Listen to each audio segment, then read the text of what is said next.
السلام علیکم ورحمۃ اللہ وبرکاتہ۔ معزز علماء کرام، محترم بزرگوں، نوجوان ساتھیوں، اور اگر خواتین کا بھی انتظام ہے آج کے اس درس میں تو میری معزز پردہ نشین ماں اور بہنوں، پیارے بچوں، میں حیدرآباد کی انتہائی قدیم اہل حدیث مساجد میں سے ایک مسجد میں آج آپ کے سامنے موجود ہوں۔ یہ میرے لیے انتہائی سعادت کی بات ہے، اور اس علاقے کے، اس شہر کے ایک موقر عالم دین اور دائی جن سے بہت پرانی ہماری ملاقات رہی ہے، شیخ عبدالرحیم خرم جامعی حفظہ اللہ، ابھی انہوں نے اس مسجد کی تاریخ پر روشنی ڈالی۔ حال ہی میں نے ایک ترانہ لکھا ہے، ترانہ سلفیت کے نام سے۔ ایک ترانہ اہل حدیث کے نام سے بڑا مشہور ہے، جو ہماری جماعت کے بزرگ عالم انتقال کر گئے، شیخ یوسف جمیل جامعی حفظ رحمہ اللہ نے لکھا تھا۔ یہ ترانہ میں نے سلفیت اور سلفی منہج کے حوالے سے یہ لکھا ہے۔ چند اشعار آپ کو کے سامنے پیش کرتا ہوں، اس کو سماعت فرمائیں، پھر بات کو آگے بڑھاتا ہوں۔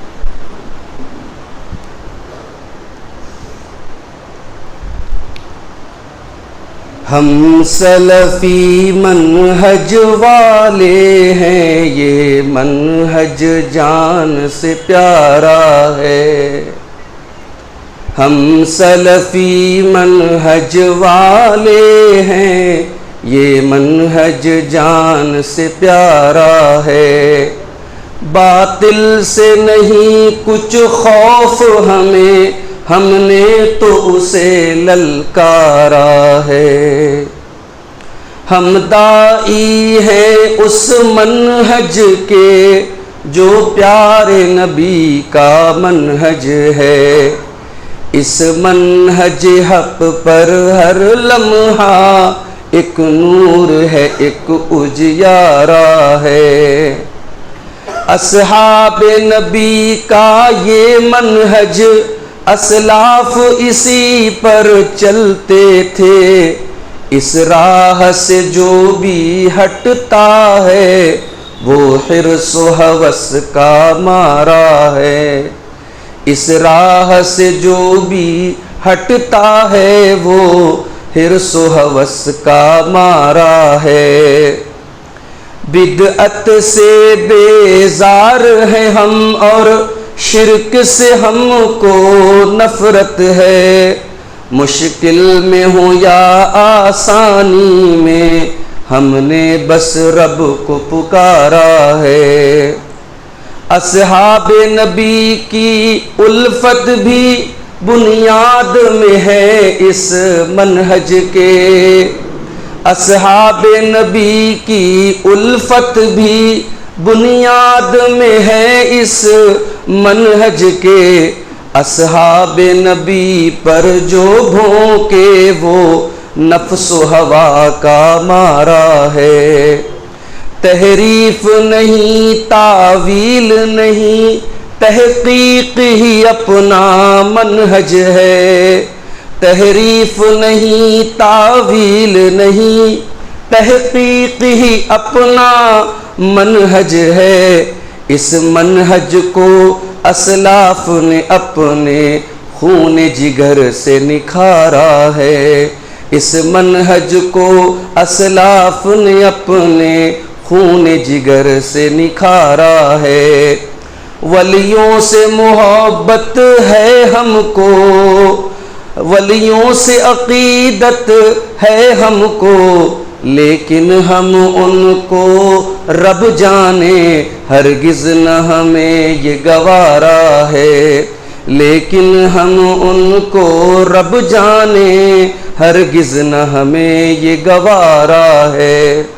اور آخری شعر سماعت فرمائیں۔ قرآن و سنن کے ہوتے ہوئے ہرگز نہ قبول ہمیں کچھ بھی، قرآن و سنن کے ہوتے ہوئے ہرگز نہ قبول ہمیں کچھ بھی، یہ نعرہ کل بھی ہمارا تھا، یہ نعرہ اب بھی ہمارا ہے، یہ نعرہ کل بھی ہمارا تھا، یہ نعرہ اب بھی ہمارا ہے۔ محترم سامعین، آج کی اس مختصر سی نشست کے لیے میں نے آپ کے سامنے جو عنوان چنا ہے وہ قرآن حکیم کی 2 آیتوں سے نکالا گیا ہے۔ ایک آیت تو جو میں نے آپ کے سامنے پڑھی ہے، یہ قرآن کے 28ویں پارے کی آیت ہے، سورۃ الحشر کی آیت ہے۔ اللہ نے فرمایا لا یستوی اصحاب النار و اصحاب الجنہ،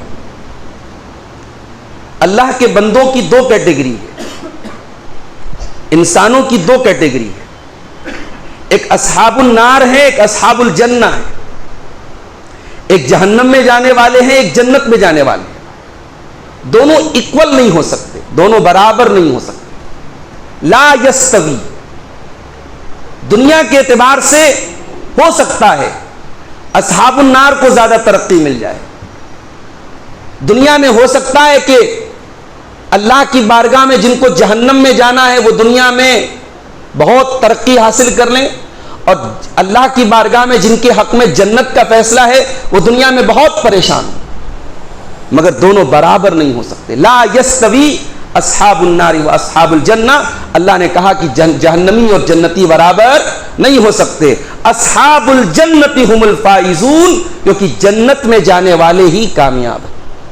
ایک تو یہ آیت اپنے سامنے رکھی، اور دوسری آیت ہے سورہ مائدہ کی 100 نمبر کی آیت۔ اللہ نے فرمایا قُلْ لَا يَسْتَوِي الْخَبِيثُ وَالطَّيِّبُ، اے نبی آپ فرما دیجئے کہ خبیث اور طیب برابر نہیں ہو سکتے، ناپاک اور پاک برابر نہیں ہو سکتے، گندی چیزیں اور پاکیزہ چیزیں برابر نہیں ہو سکتی۔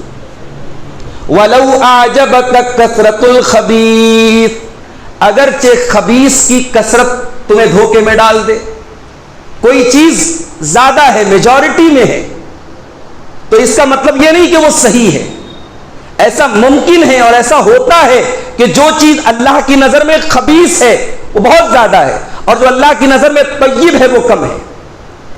جو چیز اللہ کی نظر میں صحیح ہے وہ کم ہے، اور جو اللہ کی نظر میں غلط ہے وہ بہت زیادہ ہے۔ تو اللہ کہہ رہا ہے کہ اے نبی آپ فرما دیجئے قُلْ لَا يَسْتَوِي الْخَبِيثُ وَالطَّيِّبُ، اے نبی خبیث اور طیب چیزیں، پاک اور ناپاک چیزیں برابر نہیں ہو سکتی۔ وَلَوْ أَعْجَبَكَ كَثْرَةُ الْخَبِيثِ، اگرچہ خبیث کی کثرت تمہیں دھوکے میں ڈالتے۔ یہ دونوں آیتیں آج اپنے سماج پر میرے پیارے ساتھیوں ہم اس کو ذرا سا پیش کریں، اور خصوصاً چونکہ یہاں ہمارے نوجوان ساتھی، اور الحمدللہ شہر حیدرآباد کو میں اس اعتبار سے بہت اچھا سمجھتا ہوں کہ جب میں یہاں آتا ہوں اور جو بھی دروس ہوتے ہیں نوجوان بہت اچھی تعداد میں ہمارے سامنے ہوتے ہیں، اور بڑے خوشی کے ساتھ علماء کا استقبال کرنا اور ان کی خدمت کرنا اور ان کے دروس میں حاضر ہونا، یہ حیدرآباد کی ایک خصوصیت ہے۔ ایک مرتبہ رمضان کے مہینے میں 3 دن کے لیے حیدرآباد آیا تھا، تو اب حیدرآباد تو کھانے پینے کے لیے مشہور بھی ہے، اور رمضان تو ویسے بھی رمضان کی راتیں میں سمجھتا ہوں کہ ہندوستان میں جتنی جو ہے شب بیداری یہاں ہوتی ہے کھانے پینے میں کہیں نہیں ہوتی۔ تو وہ بڑا اچھا ہمارا ایک ٹرپ تھا، 5-6 سال ہو گئے، تو اس اعتبار سے ہمارے نوجوانوں سے ایک بڑی انسیت ہے، اللہ ہمارے نوجوانوں کی حفاظت فرمائے۔ تو اپنے نوجوانوں کے تعلق سے میں کچھ باتیں رکھنا چاہتا ہوں کہ ہمارے نوجوانوں میں بھی 2 ٹائپ کے نوجوان ہیں۔ اللہ نے کہا نا کہ خبیث اور طیب برابر نہیں ہو سکتے، تو ہمارے نوجوانوں میں بھی کچھ نوجوان ہیں جن کی 2 الگ الگ کیٹیگری۔ آئیے اس کو دیکھتے ہیں۔ ہمارے کچھ نوجوان وہ ہیں جو اپنی زندگی کے مقصد کو سمجھتے ہیں، ان کو معلوم ہے کہ ہماری زندگی یہ اللہ تعالیٰ نے اس کا ایک مقصد بنایا ہے، اللہ نے ہمیں بیکار نہیں بنایا ہے، ہماری زندگی کا ایک مقصد ہے، ہماری کریشن کا ایک پرپز ہے۔ ہم کیوں آئے دنیا میں؟ اللہ نے فرمایا سورہ زاریات کے اندر وما خلقت الجن والانس الا لیعبدون کہ اے نبی، اے انسانوں، میں نے جنات اور انسان کی تخلیق اپنی عبادت کے لیے، ہماری تخلیق کا مقصد اللہ کی عبادت ہے. ہم اس دنیا میں آئے ہیں اللہ کو راضی کرنے کے لیے. اب ہمارے بہت سارے نوجوان اس مقصد حیات کو جانتے ہیں میرے ساتھی، وہ کاروبار بھی کر رہے ہیں، وہ دنیا کے سارے امور بھی انجام دے رہے ہیں، مگر یہ مقصد ہمیشہ ان کے سامنے ہوتا ہے. ان کو معلوم ہوتا ہے، ان کو پتا ہوتا ہے کہ اس دنیا میں ہم اللہ کو راضی کرنے کے لیے آئے. قُلْ إِنَّ صَلَاتِي وَنُسُكِي وَمَحْيَايَ وَمَمَاتِي لِلَّهِ رَبِّ الْعَالَمِينَ. اے نبی آپ فرما دیجیے میری زندگی، میرا مرنا، میری نماز، میری قربانی کس کے لیے؟ اللہ کے لیے. ایک ہمارا وہ نوجوان ہے جو ان آیتوں کو جانتا ہے، ان کو مانتا ہے، ان پر ایمان رکھتا ہے، اور اس کی زندگی کے سامنے ایک ٹارگٹ ہے، اور وہ ٹارگٹ کیا ہے کہ اے اللہ تو راضی ہو جائے. اب جب یہ مقصد ایک نوجوان کے سامنے ہوتا ہے میرے ساتھیوں، تو پھر اس کا کاروبار بھی دین کے دائرے میں ہوتا ہے. وہ ایک شوہر بھی بنتا ہے تو ایک بہترین شوہر بنتا ہے، ایک باپ بھی بنتا ہے تو بہترین باپ بنتا ہے، ایک انسان کے حیثیت سے بہترین انسان کی زندگی گزارتا ہے، کیونکہ اس کو معلوم ہوتا ہے کہ نہیں، یہ زندگی صرف انجوائمنٹ کا نام نہیں، صرف کھانے کمانے اور مزے موج مستی کرنے کا نام نہیں، اس دنیا میں ہم اللہ کو راضی کرنے کے لیے. تو ایک کیٹیگری نوجوانوں کی وہ ہے، اور دوسری کیٹیگری کون سے نوجوانوں کی ہے؟ جن کی زندگی کا کوئی مقصد نہیں. To eat, to drink, to enjoy. ان کی زندگی کا بس تین مقصد ہے، کھاؤ پیو انجوائے کرو. اگر یہ مقصد ہے تو پھر ہمارے مومن ہونے کا کیا فائدہ ہے میرے بھائی؟ قرآن کریم کے 14ویں پارے کی پہلی آیت میں اللہ نے فرمایا ربما يود الذين كفروا لو كانوا مسلمين ذرهم ياكلوا ويتمتعوا ويلههم الامل فسوف يعلمون. ایک زمانہ ایسا بھی آئے گا، ایک وقت ایسا بھی آئے گا کہ یہ کافر تمنا کریں گے کہ کاش ہم مسلمان ہوتے. جب اللہ کا عذاب دیکھیں گے، جب اللہ کے نیک بندوں کو آخرت میں نعمتوں اور انعامات کو ملتے ہوئے دیکھیں گے اور اپنے لیے عذاب دیکھیں گے، تو تمنا کریں گے کہ اے کاش کہ ہم مسلمان ہوتے. اللہ کہہ رہا ہے ذرہم یاکلوا ویتمتعوا ویلہہم الامل. اے نبی ان کو چھوڑ دیجئے، یہ کھاتے رہیں، یہ فائدہ اٹھاتے رہیں لذتوں کا، اور یہ لمبے لمبے پلان بناتے رہیں. یہ کافر کی تین پہچان ہے. وہ کھاتا ہے، یعنی ایک ہوتا ہے کہ بھئی انسان کھا رہا ہے، لیکن زندگی کا مقصد کھانے کو بنا لے، انسان زندگی کا مقصد انجوائمنٹ بنا لے، یہ غلط ہے، یہ کافر کی پہچان ہے. میرے نوجوان ساتھیوں، اب یہ دو ٹائپ کے نوجوان ہیں، اور پھر میں وہی آیت آپ کے سامنے ریپیٹ کر رہا ہوں. وَلَا يَسْتَوِي الْخَبِيثُ وَالطَّيِّبُ. اے نبی آپ فرما دیجئے کہ ناپاک اور پاک چیزیں برابر نہیں ہو سکتی. ایک نوجوان جو زندگی کے مقصد کو پہچانتا ہے اور اس کے دائرے میں زندگی گزار رہا ہے، اور ایک وہ نوجوان جس کی زندگی کا کوئی مقصد نہیں ہے، جو صرف کھانے اور انجوائمنٹ میں زندگی گزار رہا ہے، کیا دونوں برابر ہو سکتے ہیں؟ نہیں ہو سکتے. اب آپ یہ طے کر لیجئے میرے بھائیوں، میری بہنوں، آپ یہ طے کر لیجئے کہ ان دونوں کیٹیگری میں سے آپ کون سی کیٹیگری میں؟ کیا آپ کی زندگی کے سامنے یہ مقصد ہے؟ اور ایک بات اور بتا دوں آپ کو، اگر آپ نے اپنا مقصد اللہ کو راضی کرنا بنا لیا تو دنیا بھی آپ سے راضی ہو جائے گی. اگر آپ یہ سمجھتے ہیں کہ ہم اللہ کو راضی کریں گے تو دنیا میں ذلیل ہو جائیں گے، نہیں. اگر آپ نے اللہ کو راضی کرنے کو اپنی زندگی کا مقصد بنا لیا، انشاءاللہ آپ کی دنیا بھی بہترین بن جائے گی. اور یہ میں نہیں کہہ رہا ہوں، یہ رب کا قرآن کہہ رہا ہے. اللہ نے فرمایا قرآن کے 14ویں پارے میں من عمل صالحا من ذکر او انثى وهو مؤمن فلنحيينه حياة طيبة ولنجزينهم اجرهم باحسن ما كانوا يعملون. جو ایمان والا بن جائے، جو نیک عمل کرنے والا بن جائے، چاہے وہ مرد ہو چاہے وہ عورت ہو، میل ہو یا فیمیل ہو، اگر وہ مومن ہے، اگر وہ نیک عمل کرنے والا ہے، اللہ دو چیزوں کا وعدہ کر رہا ہے. فَلَنُحْيِيَنَّهُ حَيَاةً طَيِّبَةً. ہم اسے دنیا میں ایک بہترین زندگی عطا فرمائیں گے. اب بہترین زندگی کا مطلب یہ نہیں کہ آپ کو بہت لگزریس لائف مل جائے گی، نہیں، یہ ضروری نہیں. اگر آپ ایمان کے راستے پہ چلیں گے، اگر آپ نیک عمل کرنے والے بنیں گے تو زندگی میں چین اور سکون کی انشاءاللہ کبھی کمی نہیں. آپ ہو سکتا ہے کہ ایک معمولی ایک نارمل لائف گزاریں, بہت لگزریس لائف آپ کو نہ ملے, بہت اعلیٰ اور شاندار زندگی نہ ملے, مگر زندگی میں ڈپریشن کبھی نہیں آئے گا انشاءاللہ. زندگی میں کبھی آپ کو سائیکولوجیکل پرابلمز نہیں آئیں گی اگر آپ اس راستے پر چلیں گے, ایمان کے راستے پر اور نیک عمل کے راستے پر. اللہ کہہ رہا ہے ہم دنیا میں پاکیزہ زندگی عطا فرمائیں.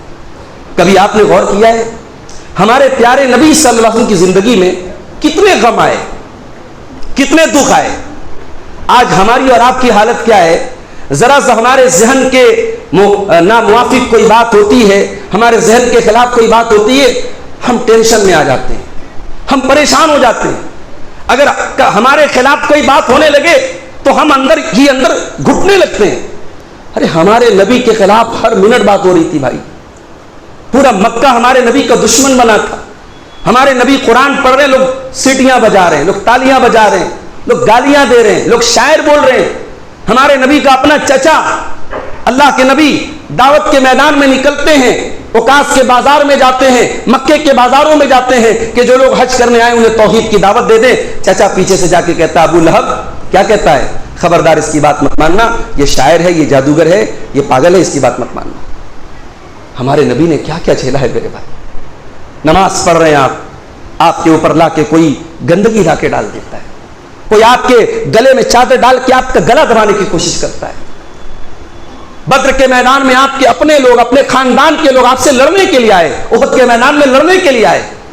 آپ کی 4 بیٹیوں میں سے 3 بیٹیاں آپ کی حیات میں انتقال کر گئی. آپ کو زہر دیا گیا, آپ کو جان سے مارنے کی کوشش کی گئی. یہ تمام چیزیں اللہ کے نبی کی زندگی میں آئی, مگر کبھی آپ دیکھیے کہ اللہ کے پیارے نبی کی زندگی میں آپ کو ڈپریشن نہیں ملے گا. اللہ کے نبی کی زندگی میں آپ کو چین اور سکون ملے گا. اتنے سارے غم ہیں, اتنی ساری پریشانیاں ہیں, مگر اللہ کے نبی کی جو ایک نارمل لائف ہے, آپ ایک شوہر کی حیثیت سے, ایک باپ کی حیثیت سے, ایک قائد کی حیثیت سے, ایک استاد کی حیثیت سے, ایک معلم کی حیثیت سے آپ اپنے تمام کردار کو ادا کر رہے ہیں. تو یہ بات یاد رکھو میرے نوجوان ساتھی کہ اگر آپ اللہ کے دین پر چلیں گے, ایمان کی راہ پر چلیں گے, اللہ کیا کہہ رہا ہے, فَلَنُحْيِيَنَّهُ حَيَاتًا طَيِّبَةً, ہم تمہیں ایک پاکیزہ زندگی عطا فرمائیں گے, ایک سکون والی زندگی عطا فرمائیں گے. وَلَنَجْزِيَنَّهُمْ أَجْرَهُمْ بِأَحْسَنِ مَا كَانُوا يَعْمَلُونَ, اور آخرت میں تو ہم تمہیں بہترین بدلہ عطا ہی کریں گے. تو آپ کی دنیا بھی سنورے گی اور آپ کی آخرت بھی سنورے گی. اور آگے بڑھیے. ہمارے نوجوانوں میں ایک کیٹیگری اور بھی ہے, ایک کیٹیگرائزیشن اور بھی. ہمارے کچھ نوجوان وہ ہیں جو نماز کے پابند ہیں. جتنے بڑے بھی کاروباری ہیں, جتنے بڑے بھی بزنس مین ہیں, اذان کی آواز سنی, اپنی ساری مصروفیات ایک طرف کہ نہیں بھی ہمیں جماعت سے نماز پڑھنا ہے. فجر کی نماز کے لیے اپنے موبائل پر اپنی گھڑی میں الارم وہ لگا کے سوئیں کہ ہمیں صبح فجر میں اٹھنا ہے. ایسا نہیں کہ جتنے ہمارے نمازی نوجوان ہیں یہ بیکار ہیں, بے روزگار ہیں, نہیں, اس میں کاروباری بھی ہیں, اس میں جاب کرنے والے بھی ہیں. بلکہ بعض اوقات ہمارے پاس ایسے نوجوانوں کا بھی میسج آتا ہے کہ مولانا میں ایسی جگہ جاب کر رہا ہوں جہاں میرے ڈیوٹی آورز میں نماز پڑھنے میں پرابلم ہے. یعنی نماز کی فکر وہ جاب کر رہا ہے اور اس کو یہ فکر ہے کہ مولانا میں اپنے ڈیوٹی آورز میں نماز کو کیسے مینیج کروں. ایک ہمارا وہ نوجوان ہے جس کو نماز کی فکر ہے, جو علماء سے کانٹیکٹ کرتا ہے کہ میں اپنی نمازوں کو کیسے مینیج کروں, میں سفر میں نماز کیسے پڑھوں, میں فلاں جگہ وہاں گیا, میں وہاں نماز کو کیسے پڑھوں. ایک وہ نوجوان ہے جس کو نماز کی فکر ہے. اور ایسے لوگوں کے بارے میں اللہ نے کیا فرمایا, رجال لا تلہیہم تجارۃ ولا بیع عن ذکر اللہ واقام الصلاۃ وایتاء الزکاۃ. میرے کچھ بندے ایسے بھی ہوتے ہیں, ان کا کاروبار, ان کا لین دین, ان کے دنیا کے معاملات ان کو نماز سے غافل نہیں کرتے, ان کو اللہ کے ذکر سے غافل نہیں کرتے. وہ کاروبار بھی کرتے ہیں, وہ دنیا کے لین دین بھی کرتے ہیں, لیکن نماز کے ٹائم نماز ادا کرتے ہیں. کیوں؟ یخافون یوما تتقلب فیہ القلوب والابصار. ان کے دل میں آخرت کا ڈر ہوتا ہے, ان کے دل میں اللہ کے سامنے جواب دہی کا ڈر ہوتا ہے, ان کے دل میں احساس ہوتا ہے کہ اللہ کو کیا منہ دکھائیں گے. جس رب نے ہمیں پیدا کیا, جو رب ہمیں آکسیجن دے رہا ہے, جو رب ہمارے دل کی دھڑکنوں کو چلا رہا ہے. ابھی ایک بھائی سے ہماری ملاقات ہوئی, ان کا بچہ جو پیدا ہوا تو پیدائش کے ٹائم بچے نے ماں کے پیٹ میں گندا پانی پی لیا. اب بچہ جو پیدا ہوا تو اس کے دماغ میں جتنی آکسیجن پہنچنی چاہیے تھی نہیں پہنچ پائی. غالباً وہ بچہ 1.5 سال کا ہو چکا ہے اور تمام جگہوں پر وہ بیچارے علاج کرا چکے ہیں, بچہ ٹھیک نہیں ہوا. بڑا خوبصورت بچہ ہے, بڑا پیارا بچہ ہے, لیکن دماغ صحیح طریقے, کیونکہ بچہ پیدا ہونے کے بعد رویا نہیں تھا. پیدائش کے بعد بچے کا رونا بھی بہت ضروری ہے.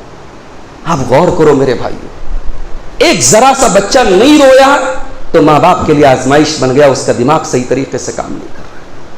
اللہ تبارک و تعالیٰ نے ہمیں اور آپ کو اگر نارمل بنایا, ہمارے بچوں کو نارمل بنایا, ہماری باڈی صحیح طریقے سے کام کر رہی ہے, ہمارا دماغ صحیح طریقے سے کام کر رہا ہے, کتنی بڑی نعمت ہے اللہ تعالیٰ کی. کبھی جائیے آپ مینٹل ہاسپٹل میں, آپ سے زیادہ تگڑے, آپ سے زیادہ باڈی والے, آپ سے زیادہ اچھی پرسنالٹی والے نوجوان وہاں پاگل پڑے ہوئے ہیں. سب کچھ ٹھیک ہے, دماغ نہیں کام کر رہا ہے. ایک ذرا سا دماغ نہ کام کرے تو انسان پاگل کہلاتا ہے, مینٹل کہلاتا ہے. اس اللہ نے اگر دماغ کی کوئی ایک نس ادھر ادھر ہو جاتی, میرے پیارے ساتھیوں, ہم کسی کام کے نہ بچتے. انسان کتنا بڑا ناشکرہ ہے کہ اس اللہ کا, اس منعم حقیقی کا, اس رب کریم کا 5 مرتبہ شکر ادا کرنے کی ایک صورت نماز ہے, وہ نماز بھی بندہ نہ ادا کرے. اللہ کہتا ہے نہیں, میرے نیک بندے وہ ہوتے ہیں اپنا سارا کاروبار ایک طرف, نماز کا ٹائم ہوتا ہے وہ میری بارگاہ میں حاضری دیتے ہیں. ایک ہمارے وہ نوجوان ہیں میرے پیارے سے, جاڑا ہو, سردی ہو, گرمی ہو, ہر موسم میں وہ نماز کی پابندی کرتے ہیں. اور یہی وہ نوجوان ہیں جن کے بارے میں اللہ کے پیارے نبی نے فرمایا کہ قیامت کے دن اللہ تعالیٰ اپنے کچھ خوش نصیب بندوں کو اپنے عرش کا سایہ دے گا. ان خوش نصیب بندوں میں ایک بندہ وہ بھی ہوگا, وَشَابٌ نَشَأَ فِي عِبَادَةِ اللَّهِ, وہ نوجوان جس کی جوانی اللہ کی عبادت میں گزری. آج افسوس اسی بات کا ہے, ہماری مساجد تو ہمارے بزرگوں نے آباد کر کے رکھا ہے. ہماری سوچ یہ ہے کہ جب ہم بزرگی کے دائرے میں چلے جائیں گے, جب ہمارے سر اور داڑھی کے بال سفید ہو جائیں گے, تب ہم مسجد میں حاضری دیں گے. ہمارے نوجوانوں کی اکثریت آج نماز سے دور ہے. تو ایک طبقہ وہ ہے جو نماز سے دور ہے, اور ایک طبقہ وہ ہے جو نماز کا پابند ہے. کیا دونوں برابر ہو سکتے ہیں؟ ایک طبقہ وہ ہے جو سارے کاموں کو چھوڑ کے مسجد میں حاضر ہوتا ہے اور نماز کی پابندی کرتا ہے, اور ایک ہمارے نوجوانوں کا طبقہ وہ ہے جو نماز کو برباد کرتا ہے. اللہ تعالیٰ نے نماز چھوڑنے کا ذکر نہیں کیا, نماز کو برباد کرنے کا ذکر کیا ہے. سورہ مریم میں دیکھیے, اللہ نے اپنے نبیوں کا ذکر کرنے کے بعد فرمایا فَخَلَفَ مِن بَعْدِهِمْ خَلْفٌ أَضَاعُوا الصَّلَاةَ وَاتَّبَعُوا الشَّهَوَاتِ فَسَوْفَ يَلْقَوْنَ غَيًّا. میرے نبیوں کے بعد ایسے نالائق لوگ آئے, ایسے ناہنجار لوگ آئے جنہوں نے نمازوں کو برباد کیا اور اپنی خواہشات کی پیروی کی. آج ہمارا نوجوان, معاف کیجئے گا, نماز کو چھوڑتا نہیں ہے, نماز کو برباد کرتا ہے. نماز کو چھوڑنے کا مطلب تو یہ ہوا کہ نماز کا ٹائم تھا, آپ کو خیال نہیں رہا, نماز کا وقت گزر گیا. اور نماز برباد کرنے کا مطلب یہ ہوا کہ تیرے بازو سے مسجد سے اذان کی آواز آ رہی ہے اور تو بیٹھ کر ہیڈ فون پر بیٹھ کے گانے سنتا ہے. نماز کو برباد کرنے کا مطلب یہ ہوا کہ تو فجر کی نماز کے دوران تیری نیند کھلی ہے اور تو سن رہا ہے, مؤذن کہہ رہا ہے الصلاۃ خیر من النوم, آجا اللہ کے بندے, تیرے بستر سے بہتر نماز ہے, مگر آپ بستر چھوڑ کے مسجد میں آنے کے لیے تیار نہیں ہیں. میرے پیارے ساتھیوں, آج ہمارے نوجوانوں کا ایک طبقہ ایسا ہے جو نماز کو چھوڑ نہیں رہا ہے, نماز کو برباد کر رہا ہے. لیکن ہاں, آپ پوچھ لیں کسی نوجوان سے کہ تو رسول سے کتنی محبت کرتا ہے, وہ سینہ تان کے کہے گا ہم رسول کے لیے جان دینے کو تیار ہیں, ہم نبی کے لیے جان دینے کو تیار ہیں. ارے تو نبی کے لیے جان دینے کی کیا بات کرتا ہے؟ نبی کو دنیا میں سب سے زیادہ محبوب جو چیز تھی نماز تھی. اللہ کے پیارے حبیب فرماتے ہیں جو الت قرۃ عینی فی الصلاۃ, نماز میری آنکھوں کی ٹھنڈک ہے. نماز کا وقت ہوتا تھا اور اگر تاخیر ہو جاتی تھی اذان دینے میں تو اللہ کے پیارے نبی حضرت بلال سے کہتے تھے یا بلال ارحنا بالصلاۃ, اے بلال نماز کے ذریعے ہمارے دل کو سکون پہنچاؤ, جلدی سے اذان دے دو تاکہ ہم نماز پڑھیں, ہمارے دل کو سکون پہنچے. ہمارے پیارے نبی صلی اللہ علیہ وسلم کو نماز کے ذریعے سکون ملتا تھا, اور آج ہمارے نوجوان کو نماز کے بغیر سکون ملتا ہے. تو یہ دو کیٹیگری ہے, ایک نمازیوں کی اور ایک بے نمازیوں کی. قل لا يستوي الخبيث والطيب, اے نبی آپ فرما دیجئے کہ خبیث اور طیب برابر نہیں ہو سکتے, نمازی اور بے نمازی برابر نہیں ہو سکتے, نماز کی پابندی کرنے والے اور نماز کو ضائع کرنے والے برابر نہیں ہو سکتے. اور آگے بڑھیے, ہمارے کچھ نوجوان ایسے بھی ہیں جو دین کی دعوت کے کام میں لگے رہتے. اگر اللہ نے علم دیا ہے, اپنے علم کے ذریعے دین کی دعوت کا کام کرتے, علماء سے سیکھتے ہیں, علمی دروس میں شامل ہوتے ہیں، اگر کوئی علمی کورس ہے اس میں حصہ لیتے ہیں کہ ہمارے علم کا لیول بڑھے، ہم دین سیکھیں اور دوسروں کو سکھائیں۔ ایک ہمارے وہ نوجوان ہوتے ہیں، اور ایسے ہی وہ نوجوان ہیں جن کے بارے میں اللہ کے پیارے نبی نے فرمایا نظر اللہ امرأ سمع مقالتی فوعاها، اللہ تعالیٰ اس انسان کے چہرے کو تر و تازہ رکھے، اس انسان کے چہرے کو فریش رکھے، اس انسان کے چہرے پر رونق پیدا کر دے جو میری باتوں کو سنتا ہے اور اسے یاد کرتا ہے اور اسے دوسروں تک پہنچاتا ہے۔ میرے عزیزوں، میرے بھائیوں، ایک ہمارا وہ نوجوان ہے جو اپنی مصروفیات میں سے کچھ وقت دین کو سیکھنے کے لیے نکالتا ہے، کچھ وقت اللہ کے دین کی دعوت کے لیے نکالتا ہے۔ اور واللہ میں بتاتا ہوں، ہم لوگ تو تقریریں کرتے ہیں، دروس پیش کرتے ہیں، مگر ہمارے دروس سے زیادہ اور ہماری تقاریر سے زیادہ کبھی کبھی ایک نوجوان اپنے دوستوں کو جو دعوت دیتا ہے، ان کو جو کنونس کرتا ہے، ان کے سامنے وہ توحید پیش کرتا ہے، اس کا زیادہ اثر پڑتا ہے۔ ابھی ممبئی سے میں حیدرآباد آیا ہوں، ممبئی میں ایک نوجوان سے ملاقات ہوئی، وہ اچھے گھرانے کا، ہمارے اتر پردیش میں جگہ ہے اعظم گڑھ کا رہنے والا ہے، اور بدعتی گھرانے کا، ماں باپ پورا خاندان بدعتی۔ وہ نوجوان مجھ سے ملنے آیا اور کہہ رہا ہے مولانا میں ٹیکسی چلاتا ہوں، اگر آپ کو ممبئی میں کہیں جانا ہو مجھے خدمت کا موقع دیں۔ تو اتفاق سے اس کے ساتھ ایک جگہ میں ٹیکسی سے گیا، اس نوجوان کی حوصلہ افزائی کے لیے میں ساتھ میں گیا، تو اس نوجوان سے میں نے پوچھا کہ آپ کیا خاندانی اہل حدیث ہیں یا آپ بعد میں ہوئے؟ تو اس نے کہا نہیں مولانا میں بہت پکے بدعتی گھرانے سے میرا تعلق تھا۔ تو میں نے کہا کیسے آئے آپ اس منہج پہ، کیسے آئے؟ اس نے کہا کہ ہمارے کچھ نوجوان ساتھی تھے، دوست تھے، ان کی کوششوں سے، ان کی محنت سے، ان کے کنوینس کرنے سے اللہ تعالیٰ نے مجھے توفیق دے دی۔ اللہ اکبر۔ آج ہماری دوستیاں کیا ہے صاحب؟ آج ہمارے نوجوانوں کا طبقہ ایسا ہے، دوستیوں کا معیار کیا ہے کہ بھئی ہمارا کوئی پیسے والا ساتھی، ہم نے اس سے پیسے کی بنیاد پر دوستی کر لی، اس کے بعد کوئی اچھی سی کار ہے، ہم نے کار کی بنیاد پر دوستی کر لی، یا ہمارے کسی ہابی اور ہمارا کوئی شوق اس سے ملتا جلتا ہے، ہم نے دوستی کر لی۔ اب ہم اس کے ساتھ اٹھتے ہیں، بیٹھتے ہیں، گپے لڑا رہے، سب کچھ ہے، ہم توحید پر ہے، وہ بدعت پر ہے، مگر ہمیں کبھی اس بات کی توفیق نہیں ہوتی کہ ہم اس کو کبھی توحید کی دعوت دیں۔ ہمیں ڈر لگتا ہے یار ہماری دوستی خطرے میں پڑ جائے گی۔ اللہ کے بندے، اگر تیرے دعوت دینے سے، تیرے سمجھانے سے اگر وہ ایک بدعتی آدمی، ایک توحید سے ہٹا ہوا انسان اگر شرک سے توبہ کر کے توحید کے راستے پر آ جائے، تیری نجات کا ذریعہ بن سکتی ہے یہ چیز۔ اللہ کے پیارے نبی صلی اللہ علیہ وسلم نے حضرت علی سے کیا کہا تھا؟ لَأَن يَهْدِيَ اللَّهُ بِكَ رَجُلًا خَيْرٌ لَكَ مِنْ حُمْرِ النَّعَمِ، اے علی تیرے ذریعے اگر اللہ تعالیٰ ایک آدمی کو ہدایت دے دے تو تیرے لیے سرخ اونٹوں سے بہتر ہے۔ اور اپنے نوجوانوں سے کہنا چاہتا ہوں کہ اگر دین کا کام کرنا ہے، ایک صحابی کا نام بتا رہا ہوں، نوٹ کر لو، اور کبھی موقع ملے ان کی زندگی کے بارے میں اسٹڈی کرو۔ نام نوٹ کر لو، مصعب بن عمیر رضی اللہ تعالیٰ۔ یہ کون صحابی ہے؟ یہ وہ صحابی ہیں، میں کہہ سکتا ہوں کہ اس زمانے کے دا موسٹ فیشنیبل پرسن تھے، یعنی اسلام لانے کے پہلے ان کے فیشن کا یہ حال تھا، ان کے ڈریسنگ سینس کا یہ حال تھا، ان کے کپڑے پہننے اور اوڑھنے کے شوق کا یہ عالم تھا کہ یہ مکہ میں رہتے تھے مگر جوتا یمن کا پہنتے تھے۔ یہ مکہ میں رہتے تھے لیکن ان کے جو کپڑے آتے تھے حضرموت سے آتے تھے، ان کی خوشبو امپورٹڈ خوشبو استعمال کرتے تھے، صبح کو الگ خوشبو لگاتے تھے، شام کو الگ خوشبو لگاتے تھے، اور بہت بھرے پورے پریوار سے ان کا تعلق تھا، یعنی ایک لگزریس لائف گزارتے تھے، ایک رائل لائف گزارتے تھے حضرت مصعب بن عمیر رضی اللہ تعالیٰ۔ جب انہوں نے اسلام قبول کیا، اللہ اکبر، ماں باپ نے گھر سے نکال دیا، اور وہ عیش و آرام کی زندگی، وہ لگزریس لائف وہ چلی گئی۔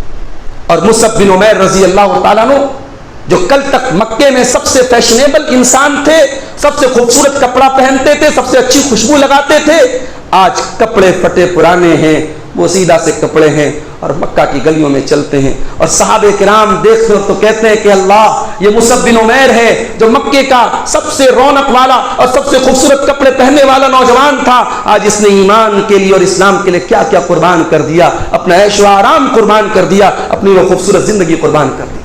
اور یہ مصعب بن عمیر، اللہ کے نبی کی ایک عادت اور تھی، اللہ کے نبی صلی اللہ علیہ وسلم مردم شناس تھے، انسانوں کو ریڈ کرتے تھے کس انسان کے اندر کیا کوالٹی ہے۔ ہر انسان کے اندر سیم کوالٹی نہیں ہو سکتی، جنگ کے میدان کا الگ آدمی ہے، مدرسے میں پڑھانے کا الگ آدمی ہے، علم کے میدان کا الگ آدمی ہے، میدان جنگ کا الگ آدمی ہے۔ اللہ کے نبی نے پرکھ لیا کہ مصعب بن عمیر کے اندر ایک دائی کی صفت ہے، ایک مبلغ کی صفت ہے. اللہ کے نبی نے ان کو اپنا دائی بنا کر کے کہاں بھیجا؟ یثرب کے اندر بھیجا. یثرب یہ اولڈ نام ہے مدینہ منورہ کا. مدینہ منورہ تو بعد میں نام پڑا نا، پہلے اس کا نام یثرب تھا. اور یثرب کے اندر حضرت مصعب بن عمیر گئے اور نبی کی طرف سے یہ دعوت کا کام کرنے لگے. اور آپ حیرت کریں گے کہ 1 یا 2 سالوں میں حضرت مصعب بن عمیر نے اتنی محنت کی کہ مدینہ کے ہر گھر میں توحید کی دعوت پہنچ گئی اور ہر گھر میں کوئی نہ کوئی مسلمان بن گیا. مدینہ منورہ جو اسلام کا مرکز بنا، علماء نے لکھا ہے کہ اس میں حضرت مصعب بن عمیر کی داعیانہ کوششوں کا بہت بڑا رول ہے. اور یہ مصعب بن عمیر اتنے بہترین دین کے دائی بنے، مبلغ بنے، لیکن جب جنگ کے میدان کی نوبت آئی تو اسلام کے بے باک سپاہی بھی بنے. اور جنگ احد میں اللہ کی راہ میں لڑتے لڑتے شہید ہو گئے. اور جب شہید ہوئے تو حدیث میں یہ بھی الفاظ آئے ہیں کہ مصعب بن عمیر چونکہ لمبے تڑنگے انسان تھے، باڈی بلڈر انسان تھے، ان کا جسم بھاری بھرکم تھا، تو جو نارمل چادریں تھیں کفن کی، ان چادروں سے ان کی باڈی کو کور نہیں کیا جا پا رہا تھا. اور ایکسٹرا چادریں نہیں تھی، ان کے پیروں کو ڈھانپا جاتا تھا تو سر کھل جاتا تھا، اور سر کو ڈھانپا جاتا تھا تو پیر کھل جاتا تھا.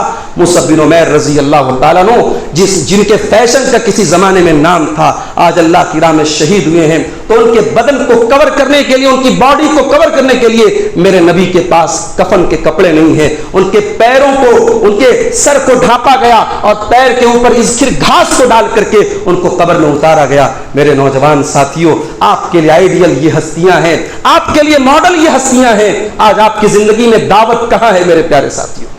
آج آپ نے یہ سمجھا کہ دین پھیلانا اور دین کا کام کرنا یہ صرف علماء کی ڈیوٹی ہے. میرے پیارے ساتھیوں، کچھ ڈیوٹی ہماری اور آپ کی بھی ہے. ہر انسان اپنے دائرے میں رہ کر کے دین کا کام کرے، ہر انسان اپنی فیلڈ میں رہ کر کے توحید کی دعوت کو عام کرے. اور مجھے یقین ہے اگر واقعی میں ہم اپنی رسپانسبلٹی کو سمجھ لیں، اپنی ذمہ داری کو سمجھ لیں. آج جیسا کہ شیخ نے بتایا کہ اسی شہر حیدرآباد میں جہاں چند مساجد تھیں، آج 200 سے اوپر مساجد ہیں.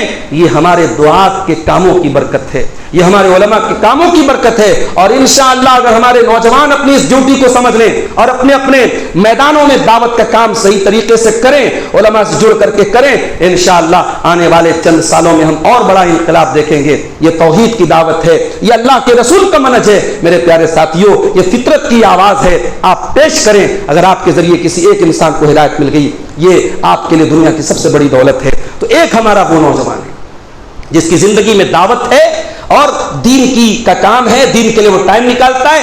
آج علماء ہمارے شہر میں آتے ہیں، حیدرآباد میں بہت سارے علماء اور دعات آتے رہتے ہیں، دروس ہوتے ہیں. لیکن آج دیکھیے بہت سارے ہمارے نوجوان جو مسجد کے بازو میں رہتے ہیں، مسجد کے پڑوس میں رہتے ہیں، مگر وہ نہیں آتے ہیں. میں سمجھتا ہوں کہ اگر آپ مسجد میں آئے ہیں یا ہماری خواتین آئی ہیں، آپ کبھی یہ نہ سمجھیں کہ ہم نے اپنا ٹائم قربان کیا ہے. آپ نے اپنے ٹائم کو قیمتی بنایا ہے، آپ نے اپنے ٹائم کا صحیح یوٹیلائزیشن کیا ہے. اور یہ اوقات جو مسجد میں بیٹھ کر کے آپ علماء کے دروس سنتے ہیں، انشاءاللہ یہ اوقات قیامت کے دن ہمارے لیے، ہمارے نامہ اعمال میں ہماری نجات کا ذریعہ بنیں گے انشاءاللہ. تو میرے ساتھیوں، آپ اس کیٹیگری میں اپنے آپ کو شامل کیجئے جو دین سیکھتی ہے اور دین سکھانے کے لیے محنت کرتی ہے. اور آگے بڑھیے. ہمارے کچھ ایسے نوجوان بھی ہیں جو نشے کے شکار ہیں. شہر حیدرآباد میں قدم قدم پہ ہمیں ریسٹورینٹ اینڈ بار نظر آ رہے ہیں، اس میں کھانا بھی کھایا جا رہا ہے اور شراب کے جام بھی لٹائے جا رہے ہیں. اور شراب پینے پلانے والوں میں معاف کیجئے گا ہمارے مسلمان نوجوان بھی بڑی تعداد میں اس دلدل میں دھسے ہوئے. اور میں تو اب اکثر تقریروں میں یہ بات بول رہا ہوں کہ اب تو حالات وہ آ چکے ہیں کہ ہمارا مسلم نوجوان صرف شراب ہی کا نشہ نہیں کر رہا ہے، وہ ایسی ایسی چیزوں کا نشہ کر رہا ہے اور نشے میں ایسی ایسی جدت اپنائی جا رہی ہے کہ آپ کے تصور اور سوچ کے باہر کی باتیں نکل، ایسی دوائیں اور ایسے کیمیکل اور ایسی چیزیں جو آپ سوچ نہیں سکتے، نوجوان اس کو دوا کے طور اس کو نشے کے طور پر استعمال کر رہا ہے. مجھے ساتھیوں نے بتایا کہ درد میں لگانے والا زنڈو بام، جو بدن پہ لگائے جانے والا ایک بام ہے، اس کو نشہ خور لوگ اور نشہ کرنے والے اور ڈرگس کرنے والے اس کو نشے کے طور پر استعمال کرتے ہیں. پنچر بنانے والے جو ٹائر کے اوپر جو سولوشن استعمال کرتے ہیں، اس سولوشن کو نشہ خور لوگ نشے کے طور پر استعمال کرتے ہیں. اور ممبئی اور حیدرآباد اور دیگر شہروں میں ایک بڑی تعداد میں ہمارا مسلم نوجوان نشے کے پیچھے برباد بنا ہوا ہے. میرے ساتھیوں، ایک طرف ہمارا وہ نوجوان ہے اور دوسری طرف ہمارا وہ نوجوان ہے جو نشہ کر سکتا ہے. اس کے دوست لوگ اس کو ابھارتے ہیں مگر وہ ہر قسم کے نشے سے اپنے دامن کو بچاتا ہے. اسے معلوم ہے یہ زندگی میری اپنی نہیں ہے، یہ زندگی اللہ کی امانت ہے، اور اس نشے کے ذریعے اپنی زندگی کو برباد کرنے کا مجھے کوئی حق نہیں ہے۔ جب میرا رب قرآن میں کہتا ہے وَلَا تُلْقُوا بِأَيْدِيكُمْ إِلَى التَّهْلُكَةِ، اپنے آپ کو ہلاکت میں نہ ڈالو۔ جب میرا رب قرآن میں کہتا ہے وَلَا تَقْتُلُوا أَنفُسَكُمْ إِنَّ اللَّهَ كَانَ بِكُمْ رَحِيمًا، اپنے آپ کو قتل نہ کرو۔ جب میرے پیارے نبی فرماتے ہیں کہ خودکشی کرنے والا، خودکشی کرنا حرام ہے، یہ گٹکھا کھانے والے، یہ شراب پینے والے، یہ نشہ کرنے والے، یہ خودکشی ہی تو کر رہے ہیں، یہ اپنے آپ کو بیماریوں اور ہلاکتوں میں ڈال رہے ہیں۔ ہمارا وہ نوجوان ان آیتوں کی وجہ سے اور ان حدیثوں کی وجہ سے اپنے آپ کو ہر قسم کے نشے سے بچاتا ہے۔ اسے نشہ ہے تو اللہ کے دین پر عمل کرنے کا نشہ ہے، اسے نشہ ہے اللہ کو راضی کرنے کا نشہ ہے، اسے نشہ ہے تو آخرت کی نعمتوں کو حاصل کرنے کا نشہ ہے، اور یہ وہ نشہ ہے میرے ساتھیوں جو دنیا کا ہر نشہ چھڑا دیتا ہے۔ اب ظاہر ہے کہ سماج کے یہ دو طبقے ہیں، قُلْ لَا يَسْتَوِي الْخَبِيثُ وَالطَّيِّبُ، اے نبی آپ فرما دیجئے کہ خبیث اور طیب، ناپاک اور پاک چیزیں برابر نہیں ہو سکتی۔ اور آگے بڑھیے، ہمارے نوجوانوں کا ایک طبقہ وہ بھی ہے جو زناکاری میں ڈوبا ہوا ہے۔ آج آپ حیرت کریں گے، ابھی میں انٹرنیٹ پر دیکھ رہا تھا کہ پوری دنیا میں پورن موویز دیکھنے میں ہمارے ملک ہندوستان کا تیسرا نمبر ہے، اس کے اوپر فلیپینز کا اور ایک کوئی اور ملک ہے شاید ہالینڈ کا، پولینڈ کا شاید نام ہے، تیسرے نمبر پر ہمارا انڈیا ہے۔ یہاں تقریباً 51% نوجوان موبائل پر پورن موویز دیکھ رہے ہیں، اور ظاہر ہے کہ ان پورن موویز کا نتیجہ کیا نکل رہا ہے؟ نتیجہ یہ نکل رہا ہے کہ رشتوں کی جو محارم کے جو رشتے ہیں وہ رشتے بھی اب ان کی بھی عظمت تار تار ہو رہی ہے۔ ایسے واقعات آ رہے کہ بھائی بہن کے ساتھ غلط کام کر لے رہا ہے، ماما بھانجی کے ساتھ غلط کام کر لے رہا ہے، یعنی محارم جو شریعت میں جن رشتوں کو محرم کہا، جن سے پردہ نہیں کرنا، ان رشتوں میں بھی آج معاملات خراب ہو رہے ہیں۔ اور زناکاری کا بڑھتا ہوا جو پرسنٹیج ہے میرے بھائیوں، وہ کسی بھی ایمان والے کے پیشانی پر بل ڈالنے کے لیے کافی ہے۔ ایک ہمارا وہ طبقہ ہے نوجوانوں کا جس کے نظر میں زناکاری اور بدکاری کوئی بڑا گناہ نہیں ہے، جس کے لیے کپڑے کی طرح وہ اپنی محبوبائیں بدلتا ہے اور رشتے بدلتا ہے، اور جس کے یہاں گرل فرینڈ اور بوائے فرینڈ کا کلچر چل رہا ہے۔ اور ایک ہمارا وہ نوجوان ہے جو نکاح ہونے تک اپنے آپ کو پاک دامن رکھتا ہے۔ ہماری وہ بہنیں ہیں جو اپنے دامن عصمت کی حفاظت کرتی ہیں، ہمارے وہ بھائی ہیں جو اپنے آپ کو پاک دامن رکھتے ہیں۔ واللہ یہ دونوں برابر نہیں ہو سکتے۔ قُلْ لَا يَسْتَوِي الْخَبِيثُ وَالطَّيِّبُ، اے نبی آپ کہہ دیجئے ناپاک اور پاک برابر نہیں ہو سکتے۔ میرے عزیزوں، اسلام پاک بازوں کا مذہب ہے، اسلام بڑا پاکیزگی کا مذہب ہے۔ اسلام میں زنا کو صرف حرام نہیں کیا گیا، اسلام کی تعلیم یہ ولا تقربوا الزنا، زنا کے قریب بھی نہیں جانا ہے۔ یہ کو ایجوکیشن زنا کا راستہ ہے، یہ لڑکیوں کے ساتھ چیٹنگ زنا کا راستہ ہے، یہ لڑکیوں کے ان باکس میں جا کے باتیں کرنا زنا کا راستہ ہے، یہ محرم غیر محرم کا فرق نہ کرنا زنا کا راستہ ہے۔ آپ زنا کے راستے پر ایک بار چلیں گے، قرآن نے کہا وساء سبیلا، زنا بہت برا راستہ ہے۔ اللہ نے زنا کو راستہ کیوں کہا؟ علماء نے لکھا ہے راستہ وہ ہوتا ہے جس پر آیا بھی جاتا ہے اور جایا بھی جاتا ہے، جس پہ آپ جس زنا کے راستے پر آپ چلیں گے اسی راستے پر چل کر کے کوئی آپ کے گھر کی دہلیز تک آئے گا۔ اگر آپ کسی اور کی عزت و عصمت کو تار تار کریں گے تو آپ کے گھر کی عزت و عصمت پر بھی کوئی ڈاکہ ڈالے گا۔ اللہ ہمارے نوجوانوں کی حفاظت فرمائے۔ آج عفت و پاک دامنی کی زندگی گزارنے والے نوجوان بہت کم ہے میرے ساتھیوں، اور بدکاری اور زناکاری کا جو سیلاب سماج میں بڑھ رہا ہے، ہمیں اس پر کنٹرول کرنے کی ضرورت ہے۔ اور یقیناً یہ جو دو طبقے ہیں نوجوانوں کے، یہ برابر نہیں ہو سکتے۔ ایک اور چیز میں ہم دیکھتے ہیں نوجوانوں میں دو الگ الگ کیٹیگری۔ ایک وہ نوجوان ہے جس کی راتیں رنگ رلیوں میں گزر رہی ہیں، جو رات میں بیٹھ کر کے بےہودہ چیزیں دیکھ رہا ہے، جو وقت کو ٹائم کو پاس کر رہا ہے، رات بھر بیٹھ کر کے پب جی گیم کھیل رہا ہے اور فضول چیزیں فیس بک پر اور سوشل میڈیا پر دیکھ رہا ہے۔ اور ایک وہ نوجوان ہے جو ٹائم سے سوتا ہے اور راتوں میں اٹھ کر کے تہجد کی نماز پڑھتا ہے۔ اور یہ وہ نوجوان جو تہجد کی نماز پڑھتا ہے، جو راتوں کو قیام سے آباد کرتا ہے، اللہ ایسے نوجوانوں کا ذکر قرآن میں کہتا ہے تتجافى جنوبهم عن المضاجع يدعون ربهم خوفا وطمعا۔ اللہ کے کچھ ایسے بندے بھی ہوتے ہیں جب دنیا آرام سے اپنے بستروں پر سوئی رہتی ہے، ان کے پہلو ان کے بستروں سے الگ ہوتے ہیں اور وہ راتوں کو اٹھ کر کے اللہ کو یاد کرتے ہیں۔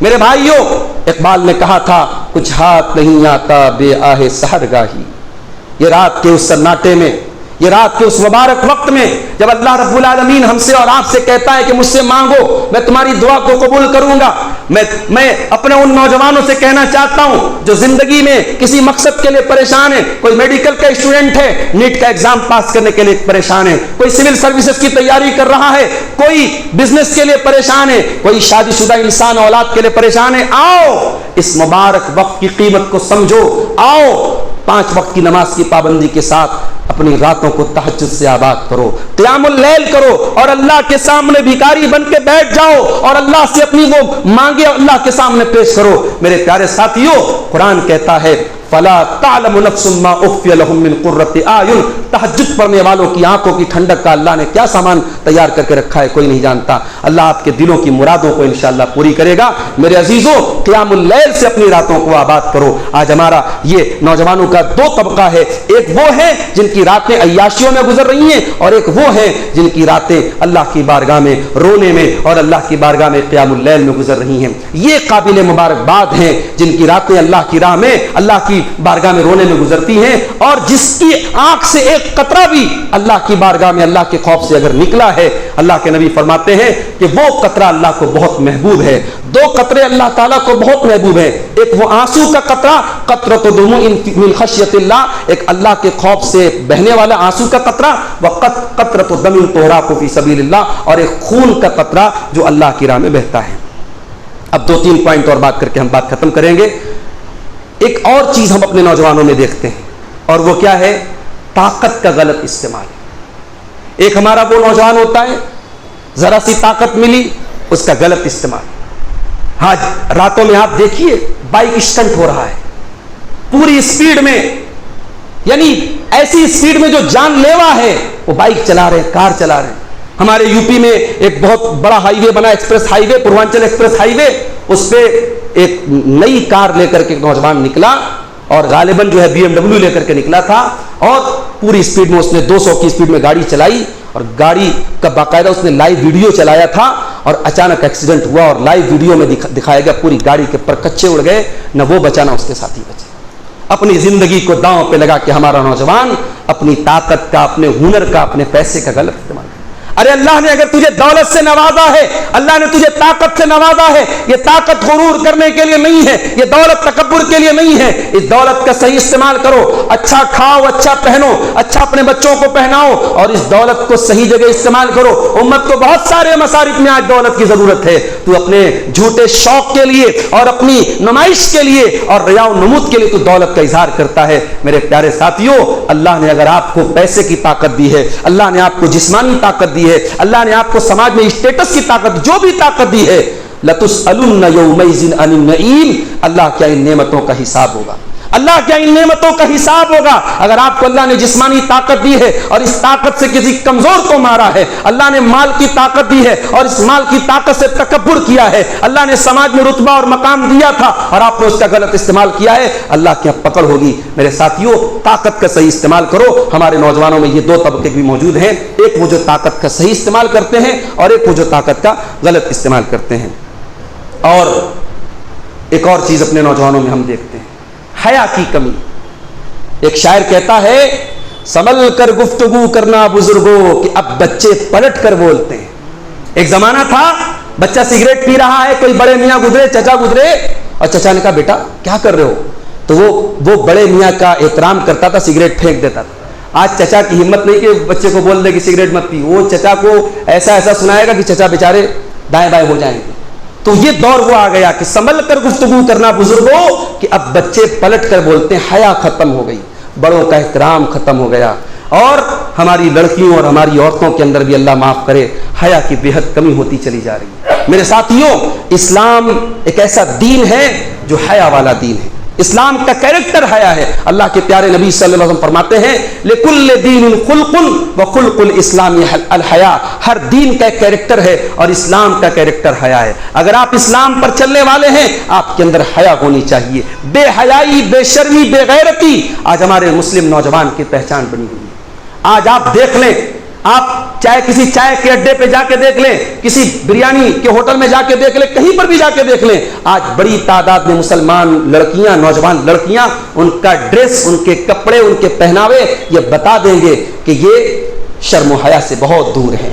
مسلمان عورت کو یہ بات یاد رکھنی چاہیے، جب وہ گھر سے نقاب پہن کر کے نکلتی ہے، نقاب صرف کپڑے کا ایک ٹکڑا نہیں ہے، نقاب تیرے اسلام کی تہذیب کا علم بردار ہے، نقاب تیرے اسلام کی روایتوں کا علم بردار ہے۔ اور آج کی دنیا یہ کلیش آف ٹریڈیشنز کی دنیا ہے، یہ تہذیب کے ٹکراؤ کی دنیا ہے۔ اگر آپ نے اپنے کلچر اور اپنی تہذیب کی حفاظت نہیں کی تو غیروں کی تہذیب آپ کے اوپر حاوی ہو جائے گی، اور آج وہ حاوی ہو رہی ہے۔ میرے بھائیوں، اپنی شرم و حیا کی حفاظت کرو، اپنی غیرت کی حفاظت کرو، اور یاد رکھو حیا اور ایمان کا بڑا گہرا تعلق ہے۔ اللہ کے پیارے نبی فرماتے ہیں الحیاء والایمان قرنا جمیعا، حیا اور ایمان کا بڑا گہرا رشتہ ہے۔ اگر حیا نکلتی ہے تو ایمان نکل جاتا ہے، ایمان نکلتا ہے تو حیا نکل جاتی ہے۔ اور آخری چیز بیان کر کے ہم بات ختم کریں گے، ہمارے نوجوانوں میں ایک پرابلم اور ہے، حلال و حرام کی فکر کا نہ ہونا۔ میں جانتا ہوں ایسے نوجوان ہیں، کوئی بزنس اسٹارٹ کرنا ہے، کوئی نیا کام کرنا ہے، علماء سے کنسلٹ کرتے ہیں، پوچھتے ہیں کہ یہ کام صحیح ہے نہیں ہے۔ اور کچھ ایسے بھی نوجوان ہیں جن کے اوپر بس ایک دھن سوار ہے، پیسہ کمانا ہے۔ آج کرپٹو مارکیٹ میں، شیئر مارکیٹ میں جو ناجائز شکلیں ہیں، اسی طریقے سے آن لائن سٹے بازی کے جو ایپس ہیں، ہمارا نوجوان بڑی تعداد میں ڈوبا ہوا ہے۔ اس کو کوئی اس سے مطلب نہیں کہ یہ شریعت کے اعتبار سے جوا ہے۔ کتنے حرام کاروبار کی شکلیں آج مسلم سماج میں رائج ہیں، آپ کو کیا خبر ہے؟ یہ حرام کا پیسہ جو آپ کے گھر میں آ رہا ہے، یہ آپ کو گھن کی طرح کھوکھلا کر رہا ہے، یہ ہمیں اور آپ کو گھن کی طرح کھوکھلا کر رہا ہے، ہمارے گھر سے برکتوں کو ختم کر رہا ہے، یہ رشتوں میں احترام کیوں ختم ہو رہا ہے، یہ بیٹا باپ کا احترام کیوں نہیں کر رہا ہے، یہ ساس بہو کا ٹکراؤ کیوں ہے، یہ گھروں سے برکت کیوں ختم ہو رہی ہے؟ یہ حرام کمائی کی نحوست ہے میرے ساتھیوں، یہ حرام کمائی کے مضر اثرات ہے جو ہمارے گھروں پہ مرتب ہو رہے ہیں۔ اس لیے اپنے گھروں کو حرام کمائی سے بچاؤ، حلال و حرام کی تمیز کرنے والے بنو۔ حضرت عمر فاروق کہا کرتے تھے مدینہ کے مارکیٹ میں کہ لا یبیع فی ھذا السوق الا من فقہ بالدین، کہ جس کے پاس دین کی سمجھ ہے، جس کے پاس دین کا علم ہے، وہ ہمارے مارکیٹ میں بزنس کرے۔ مسلمان وہ بزنس کرے، مسلمان میں وہ بزنس مین بنے جس کو حلال و حرام کی تمیز ہو۔ آج حلال و حرام کی تمیز کون رکھتا ہے میرے ساتھیوں؟ اس لیے میرے ساتھیوں، اللہ کے پیارے نبی نے فرمایا یاتی علی الناس زمان لا یبال المرء من این اخذ المال امن حلال ام من حرام، ایک ایسا زمانہ بھی تم پر آئے گا جب لوگ پرواہ نہیں کریں گے کہ مال حلال طریقے سے کھا رہے ہیں یا حرام طریقے سے کھا رہے ہیں۔ وہ دور میرے ساتھیوں ہم دیکھ رہے ہیں، اس لیے حلال کو کافی سمجھیے۔ اور پیارے نبی کی ایک دعا آپ کو بتا رہا ہوں، اس کو یاد کر لیجئے، یہ دعا بڑی جامع دعا ہے، اللہم اکفنی بحلالک عن حرامک واغننی بفضلک عمن سواک، کہ اے اللہ اپنے حلال کے ذریعے تو میرے لیے کافی ہو جا، اتنا حلال تو دے دے کہ میں حرام سے بے نیاز ہو جاؤں، اور اپنے فضل و کرم سے اے اللہ مجھے اتنا غنی کر دے، اتنا بے نیاز کر دے کہ تیرے سوا کسی اور کا محتاج میں نہ بنوں۔ یہ بڑی جامع دعا ہے، اس کو یاد کر لو میرے ساتھیوں۔ اور جو بھی بزنس کرو، آپ پہلے تحقیق کر لو کہ یہ بزنس یا بزنس کرنے کا یہ طریقہ صحیح ہے کہ نہیں۔ الحمدللہ حرام لمیٹڈ ہے اور حلال ان لمیٹڈ ہے، حرام کی چند شکلیں ہیں اور حلال کی بے شمار شکلیں ہیں۔ کبھی آپ یہ مت سمجھیے کہ اسلام میں ساری فائدے کی چیزیں حرام ہیں، اسلام نے اسی چیز کو حرام کیا ہے جو آپ کے لیے اور سماج کے لیے نقصان دہ ہے۔ آپ جب تحقیق کریں گے، پتہ کریں گے، بہت سارے بزنس اور بہت ساری بزنس کی شکلیں ہیں جو حلال ہیں، حلال کام کیجیے، اللہ اس میں ضرور برکت دے گا۔ یہ موضوع تفصیل چاہتا ہے اور اس پر باقاعدہ واقعات موجود ہیں کہ صحابہ کرام میں ایسے بھی صحابہ تھے جو کروڑ پتی صحابہ تھے، جنہوں نے اللہ کی راہ میں کروڑوں خرچ کیے اور کروڑوں کمائے۔ اور آخر میں ایک اعلان کر کے اپنی بات ہم ختم کریں گے۔ یہ شہر حیدرآباد میں ایک مسجد کے لیے زمین خریدی جا رہی ہے، اور یہ شاہ علی بنڈا حلقے میں یہ مسجد جو ہے اس کی زمین خریدی جا رہی ہے، جس کی تقریباً قیمت جو ہے 1.20 کروڑ روپے ہے، تقریباً 1.25 کروڑ روپے اس کی قیمت ہے، اور یہ 200 اسکوائر یارڈ کا یہ ایریا ہے، اور اس کے لیے زمین کی خریداری کے لیے تعاون کی اپیل کی جا رہی ہے۔ آپ تمام حضرات سے گزارش کرتا ہوں کہ مسجد کی زمین ایک ایسی چیز ہے، ایک ایسا تعاون کا ذریعہ ہے کہ جہاں آپ کا صدقہ جاریہ رہے گا۔ آپ نے ایک مرتبہ مسجد کی زمین میں اگر تعاون، جو بھی آپ کے لائق تعاون آپ نے دیا ہے، انشاءاللہ جب تک وہ زمین رہے گی، وہاں نماز پڑھی جاتی رہے گی، آپ کو اس کا اجر و ثواب ملتا رہے گا۔ تو